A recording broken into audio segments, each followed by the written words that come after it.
तो प्रधानमंत्री नरेंद्र मोदी का लंबा भाषण उन्होंने अपने कार्यकर्ताओं किया और न सिर्फ कार्यकर्ताओं को संबोधित किया, साथ साथ पूरे देश को संबोधित किया। ये भी बताया कि प्लान 2022 के लिए लेकर चल रहे हैं, 2019 के लिए लेकर नहीं चल रहे। ये कहते हुए कि मैं अपनी कोई भी योजना चुनाव को ध्यान में रखते हुए नहीं बनाता हूँ, मैं अपनी योजनाएं देश के 125 करोड़ लोगों को ध्यान में रखते हुए बनाता हूँ।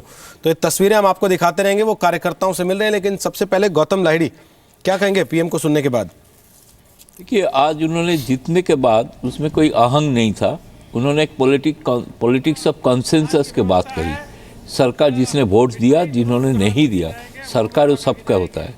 दूसरी उन्होंने इम्पोर्टेंट बात जो मेरे लगा एज ए जर्नलिस्ट, उन्होंने एक इशारा कर रहे थे कि हो सकता है कि ऐसे कोई लीडर वो चुन सकते हैं जो लगेगा कि नया है। इसलिए उन्होंने कहा जो नया है वो काम सीख लेंगे। तीसरी एक इम्पॉर्टेंट न्यूज़ पॉइंट जो मेरे को लगा, ये उन्होंने 4 लीडर को नाम बताया, उसमें 2 ही अभी जीवित है, एक वाजपेयी जी और आडवाणी जी, कुशाभाऊ ठाकरे और जना कृष्णमूर्ति।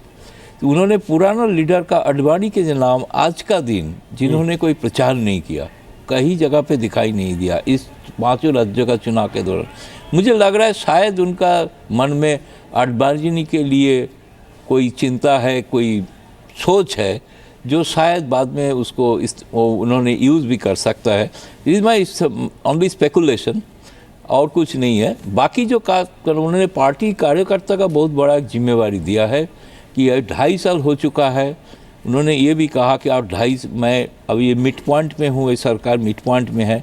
तो बाकी जो उन्होंने इशारा किया, जो हमने घोषणा पत्र यहाँ से जारी किया था, उसमें जो काम बाकी है उसका पूरा करना है उसका पहले, और उन्होंने भरोसा दिया कि वो पूरा करेंगे। और परिश्रम का पराकाष्ठा, मतलब मुझे लगा कि जिन्होंने काम कर रहा है उसको पुरस्कृत किया जाएगा, जिन्होंने काम नहीं किया उसको सहायता बाहर रखा जाएगा। तो एक बड़ा कैबिनेट रिशफल भी मुझे लग रहा है आ रहा है।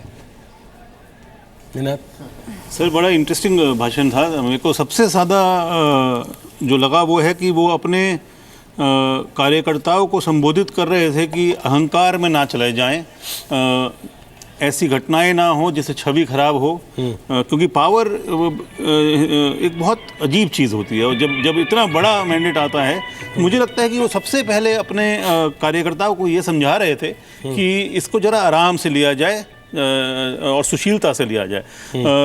उसके बाद मेरे को ये भी लगता है कि, और ये इस भाषण से लेना देना नहीं है, पर इतने बड़े मैंडेट के बाद जो 2 या 3 बड़े कदम लिए हैं प्रधानमंत्री ने पहले, जैसे नोटबंदी था, जैसे क्रॉस बॉर्डर अटैक था, उस तरह का कुछ फिर से आ सकता है। उसका क्या फॉर्म होगा ये मैं कह नहीं सकता, पर ड्रामेटिक बिग डिसीशंस, बड़े डिसीशंस लेने के लिए प्रसिद्ध हैं प्रधानमंत्री, और वो कर सकते हैं। और आखिर में मैं कहूँगा कि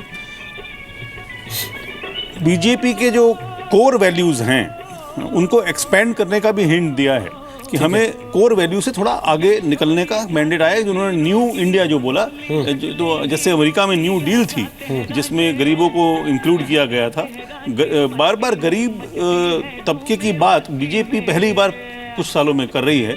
पर एक वरी जो लोगों को होगी कि क्या ये अमीरों के कॉस्ट पे होगा, पर मुझे लगता नहीं ये होगा, क्योंकि ये चीफ मिनिस्टर रह चुके हैं गुजरात के, और उन्हें पता है कि बिजनेसमैन कितना ज़रूरी है भारत के लिए। जैसे मैंने पहले कहा, ग्रोथ के बिना सोशल जस्टिस में ये भरोसा नहीं करते, तो मेरे ख्याल से ऐसा होगा नहीं। वैसे भी उन पर आरोप लगता है उद्योगपतियों से ज़्यादा दोस्ती है उनकी। हम एक बहुत छोटा सा ब्रेक लेते हैं, ब्रेक के बाद वापस आते हैं। हमारे बाकी मेहमान भी हमारे साथ मौजूद हैं, सबके सब पूरा पैनल हमारे साथ यहाँ स्टूडियो में है।